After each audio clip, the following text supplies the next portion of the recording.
এখন ফেরত যাব। ভোটার লিস্ট তো আমাদের এখানে নেই। ভোটার 2002-এর ভোটার লিস্ট চাচ্ছে। এবার আমাদের দেশ তো বাংলাদেশ, ওখানে আছে বাবার মায়ের। ফেরত যাওয়ার কারণ কারণ কি, আমাদের কোনো ডকুমেন্ট নেই। এখন এই সাইজ চালু হয়েছে তার জন্য। এই 7-8 বছর ধরে এখানে। কোথায় থাকতেন? কলকাতাতে, কলকাতার কোথায়? খিদিরপুরে। খিদিরপুরে। তো এখন ফেরত যাওয়ার কারণ কারণ কি, আমাদের কোনো ডকুমেন্ট নেই। এখন এই সাইজ চালু হয়েছে তার জন্য। এসআইআর চালু হয়েছে সে কারণে। হ্যাঁ, চলে যেতে হচ্ছে আমাদের। আর ওই যেখানে থাকি ওইখান থেকে বলেছে তোমাদের কোনো কাগজপাতি নেই, তোমাদের দেশে তোমরা চলে যাও। বাংলাদেশে কোথায় বাড়ি ছিল? বাংলাদেশে জেলা খুলনা, তেরোকাদা থানা। পরিবারের সঙ্গে ছিল না একাই? একাই ছিলাম। এখন ওখানে বিয়ে শাদী করেছিলাম। ওখানে? হ্যাঁ তাহলে এখন বাংলাদেশে ফেরত যাচ্ছে। হ্যাঁ। এখানে এসেছেন, এখানে কতদিন আগে? কোথায়? এখানে এখানে আসা হয়েছে। এখানে 2 দিন আসা হয়েছে। আমার নাম মোহাম্মদ রুবেল মোল্লা। কোথায় থাকতেন? কলকাতা। খিদিরপুর। খিদিরপুরে থাকতেন। কিভাবে ভারতে এসেছিলেন? ভারতে আমি তো আসিনি, মানে আমাকে নিয়ে এসেছে আমার মা বাবা, মনে করে ছোট থাকতে। ছোট থাকতেন। কি নাম আপনার? রবিউল শেখ। রবিউল শেখ। আর বাংলাদেশের কোথায় ঠিকানা? খুলনা জেলা। খুলনা জেলা। এখন ফেরত যাবেন কেন? এখন ফেরত যাব। ভোটার লিস্ট তো আমাদের এখানে নেই। ভোটার 2002-এর ভোটার লিস্ট চাচ্ছে। এবার আমাদের দেশ তো বাংলাদেশ, ওখানে আছে বাবার মায়ের। আমার ফিলহাল নেই। এই এখানে ভোটার কার্ড বানিয়েছেন? জি না, এখানে কিছু নেই। এখন ফেরত যাবেন। হ্যাঁ। এটা কোথায় এটা হাকিমপুর। থাকতেন? কলকাতা কাশীপুর থাকতাম। আচ্ছা, এখন ফেরত যাচ্ছেন কেন? আমাদের কোনো কাগজপাতি নেই, ডকুমেন্ট নেই, এই জন্য। ভারতে কোনো কাগজ বানাতে পারেন? না, আমরা বানাইনি। আর ভারতে কবে এসেছিলেন? এসছি 1-1.5 বছর হচ্ছে। 1-1.5 বছর। কিভাবে এসেছিলেন? এমনিই চলে এসেছিলাম। ফেরত যেতে চাইছেন কেন? কী করবো, এখানে কাগজপাতি না হলে থাকতে দিবে না, এই জন্য চলে যাচ্ছি। আমাদের ওখানে লোকাল থানা বললো তোমরা চলে যাও, তোমাদের কাগজপাতি নেই। বাংলাদেশে কোথায় বাড়ি? ওই যশোর জেলা। বিরাটি। হ্যাঁ, বিরাটি বিরাটি বাড়ি। বাংলাদেশে এদিকে বাড়ি। কোথায় যাচ্ছেন? বাংলাদেশে বাড়ি। আচ্ছা, বাংলাদেশে বাড়ি। হ্যাঁ, এখানে কোথায় ছিলেন এতদিন? বিরাটি। বিরাটি থাকতেন। কোনো কাগজপত্র নেই? না। অবৈধভাবে থাকতেন। হ্যাঁ, এখন কোথায় যাচ্ছেন? বাংলাদেশে যাচ্ছে।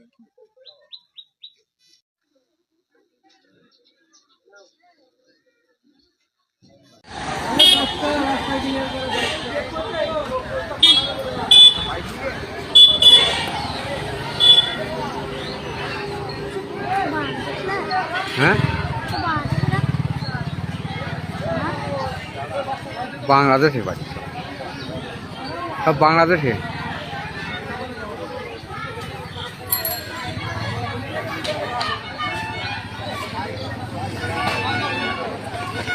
বাংলাদেশে বাংলাদেশে কোথায়? বাংলাদেশে কোথায়? বাংলাদেশে কলরা থানা, হ্যাঁ। কুসুডাঙ্গা গ্রাম, কোথায় থাকতেন এখানে? বিরাটি। বিরাটি থাকতেন। সবাই বিরাটি থাকতো? না না তারপরে কি কোনো কাগজপত্র নেই? আধার কার্ড, আই কার্ড কিছু না নেই? না না, অবৈধভাবে থাকতেন। তারপরে এখন এখন চলে যাচ্ছে। কি নাম আপনার? আচ্ছা,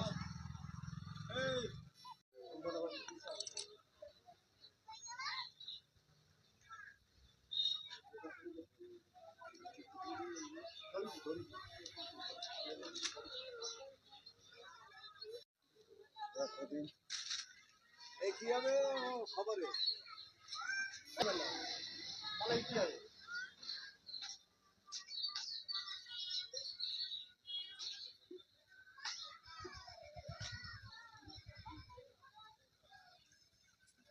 আমার সাতক্ষীরা জেলা। কোথায় থাকতেন? এদিকে কোথায় থাকতেন? আটঘর চিনার পাশ। কি কাগজপত্র কিছু নেই? আধার কার্ড, আই কার্ড কিছু না নেই? না, কিছু না। অবৈধভাবে থাকতেন? হ্যাঁ, আমরা এই মানে বাসা বাড়ি কাজ করি এইভাবে, মানে পেটে দেয়, মানে পেটে দেয়। আমরা এবারে কোথায় বাড়ি? কোথায় বাংলাদেশি বাড়ি? কোথায় সাতক্ষীরা জেলা। এখন কোথায় যাবেন? বাংলাদেশে যাব। সাতক্ষীরা জেলা। নাম কি আপনার? সাবিনা পারভিন।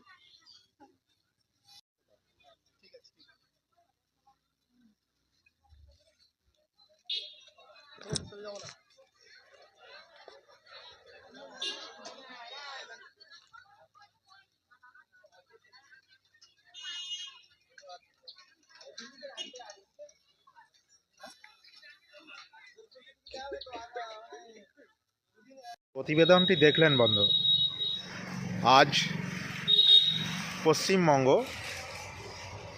এসআইআর নিয়ে সরগরম। শাসক দল সহ ইন্ডি জোটের বিভিন্ন দল, সে সিপিআইএম বলুন, এসইউসিআই বলুন, কংগ্রেস বলুন, প্রত্যেককেই এক সুরে সুর মিলিয়ে এসআইআরের বিরুদ্ধে কথা বলছে। তারা এসআইআর করতে দিতে রাজি নয়। কিন্তু আপনারা প্রত্যেককেই জানেন এই এসআইআর হচ্ছে নির্বাচন কমিশনের একটা প্রতিনিয়ত চলা একটি প্রক্রিয়া। এসআইআর অর্থাৎ স্পেশাল ইন্টেন্সিভ রিভিশন, এটা ফার্স্ট 1951 সালে হয়েছিল, লাস্ট 2002 সালে হয়েছিল। এই এসআইআর শুরু হবার পরেই আমরা দেখছি পশ্চিমবঙ্গ জুড়ে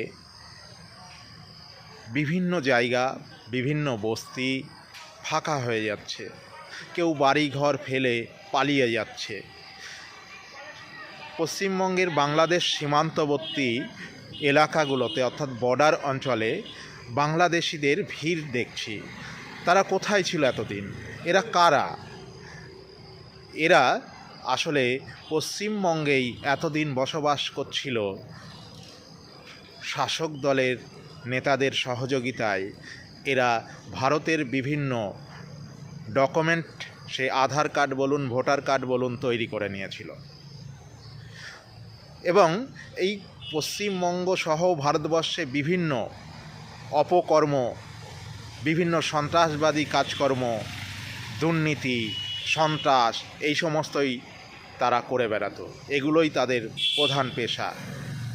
আর শাসক দল এই লোকগুলোকেই বৈধ ভোটার বলে চালিয়ে নিজেদের ফিক্সড ডিপোজিট ভোট ব্যাংকে পরিণত করেছিল। আর এদের অভাবে শাসক দলের ফিক্সড ডিপোজিট ভোট ব্যাংক ভেঙে যাবে, ভোটে ঘাটতি হবে। এই জন্য শাসক দল সহ ইন্ডি জোটের দলগুলো রাস্তায় নেমেছে এই এসআইআর যাতে সঠিকভাবে সম্পন্ন না হয়। কারণ তাদের কুর্সিতে থাকার মেয়াদ শেষ হয়ে যাবে যদি সঠিক বৈধ ভোটাররা ভোট দান করে। এতদিন আমরা দেখেছি সুচিত্রা সেন থেকে শুরু করে উত্তম কুমার স্বর্গ থেকে নেমে এসছে এই বঙ্গে ভোট দান করতে। এই ভোটগুলো আদতে কারা দিয়েছে? এই ধরনের এই বাংলাদেশি অনুপ্রবেশকারী রোহিঙ্গা এরাই দিয়েছে।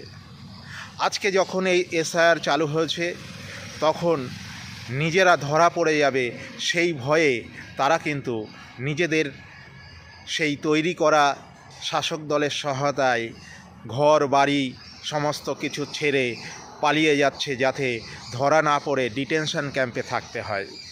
এর জন্য তারা নিজের দেশ, নিজের ভিটেতে ফিরে যাওয়ার চেষ্টা করছে বর্ডার টপকিয়ে। এই জন্যই পশ্চিমবঙ্গের সীমান্তবর্তী অঞ্চলগুলোতে, বিশেষ করে বর্ডারের তীরবর্তী অঞ্চলে আমরা এই ভিড় দেখছি। আমাদের নদিয়া জেলার কৃষ্ণগঞ্জেই, এই গোবিন্দপুরেই দেখছেন যে একটা গ্রামের একটা পাড়া সম্পূর্ণ ফাঁকা হয়ে গেছে, তাদেরকে খুঁজে পাওয়া যাচ্ছে না। ঠিক অনুরূপভাবে কলকাতার গুলশন কলোনি, নিউটাউন এলাকার বিভিন্ন জায়গায় আমরা দেখছি এলাকার পর এলাকা ফাঁকা হয়ে গেছে। বিভিন্ন মাইক্রো ফিন্যান্স কোম্পানিগুলো থেকে তারা ভারতীয় ডকুমেন্ট তৈরি করে যে লোন নিয়েছিল সেই লোনগুলো আজকে আর কিন্তু তারা দিতে পারছে না বলতে তাদেরকে আর খুঁজে পাওয়া যাচ্ছে না, তারা বাড়িতেই নেই, তারা কোথা থেকে দেবে। তাই মাইক্রো ফিন্যান্সের ছেলেগুলো তারা গিয়ে ঘুরে আসছে, কাস্টমারকে কিন্তু তারা আর খুঁজে পাচ্ছে না, তারা বেপাত্তা হয়ে গেছে।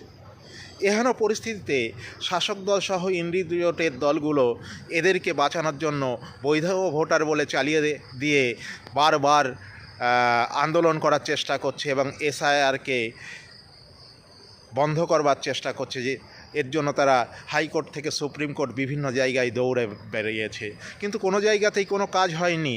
তবুও তারা কিন্তু হাল ছাড়ছে না। আপনারা নিশ্চয়ই বুঝতে পারছেন এর জন্য আসল উদ্দেশ্য কি।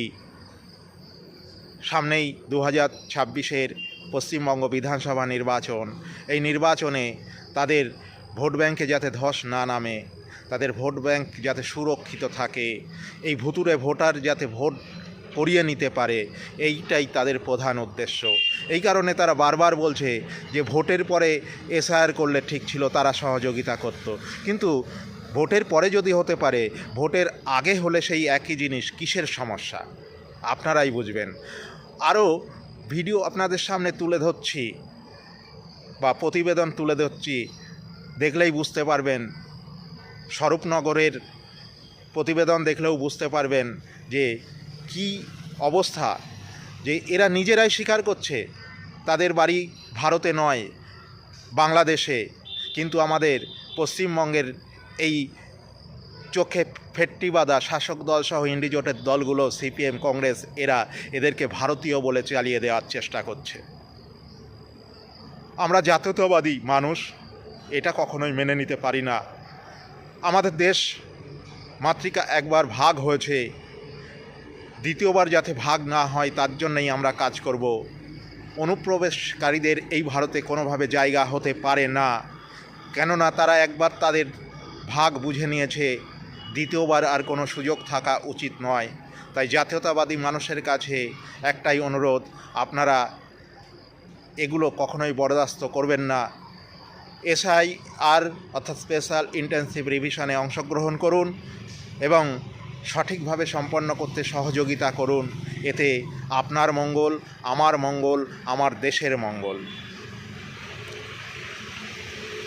আপনার যদি ভালো লাগে তাহলে এই ভিডিওটি সম্পূর্ণ দেখুন এবং নতুন যারা আছেন তারা এই চ্যানেলটি সাবস্ক্রাইব করে রাখুন। এই ধরনের আরও ভিডিও আপনাদের সামনে আসবে। আপনারা লাইক কমেন্ট করে পাশে থাকবেন আশা রাখি। চলুন আরেকটি প্রতিবেদন দেখে নিই। বাংলাদেশের নাগরিক হলেও তৃণমূলের হাতযশের নাম উঠে গিয়েছিল ভোটার তালিকায়। কয়েকজন ভোটও দিয়েছিলেন কয়েকবার। আর এসআইআর ফর্ম নিয়ে উধাও হয়ে গেল একাধিক ভোটার। নদিয়ার কৃষ্ণগঞ্জ বিধানসভার সীমান্তবর্তী গ্রাম হুদো দিগম্বরপুর মুসলিম পাড়ায় এই ঘটনায় ফের একবার সত্যি হলো বিজেপির আশঙ্কা। স্পষ্ট হলো কাদের বাঁচাতে এসআইআর বিরোধিতায় এত সোচ্চার তৃণমূল। কৃষ্ণগঞ্জ বিধানসভার প্রত্যন্ত গ্রাম হুদো দিগম্বরপুরে এসআইআর ফর্ম নিয়ে সম্প্রতি পৌঁছে গিয়েছিলেন বিএলও অসীমা মণ্ডল। কাঁটাতারের বেড়ার ওপারে গিয়ে দেখেন সেখান থেকে গায়েব হয়ে গিয়েছেন বেশ কয়েকজন ভোটার, এমনকি আস্ত পরিবার। অনেকের পরিবার উধাও ব্যক্তির এসআইআর ফর্ম নিতেই চাননি। অনেকে ফর্ম নিলেও পূরণ না করেই ফিরিয়ে দিয়েছেন। তাদের তো ফর্ম দেয়নি। না, ফর্ম দিয়েছে কিন্তু তারা আবার ফর্মগুলো ফেরত দিচ্ছে, এটা আমি জানি, শুনেছি, বিএলওর কাছে শুনেছি সে ফর্মগুলো ফেরত দেওয়া হচ্ছে। তিনি কি বাড়ি বাড়ি গিয়ে দিয়েছেন? হ্যাঁ, অলরেডি প্রত্যেক বাড়ি বাড়ি গিয়েছে। গতকালও আমি ওখানে ছিলাম, বাড়ি বাড়ি ঘুরে ফর্মগুলো সংগ্রহ করছে, যেগুলো দিচ্ছে না সেইগুলো ফর্মগুলো আবার ফেরত নিচ্ছে। এই ঘটনার কথা স্বীকার করেছেন তৃণমূলের বিএলএ 2 সুকুমার বিশ্বাস। তিনি ক্যামেরার সামনে বলেন, এটা জানি না, যদি চলে যায় তো ভালো, তাহলে তো খুবই ভালো। তার পরিবার কিন্তু ফর্ম নেয়নি, তাহলে ভালো, কিন্তু এটা আমি জানি না যে কে কে চলে গেছে না কিছু জানি, কিন্তু যদি না ফর্ম না নেয় তা আমি এতে খুশি। আপনারা এই স্যারকে সমর্থন করে?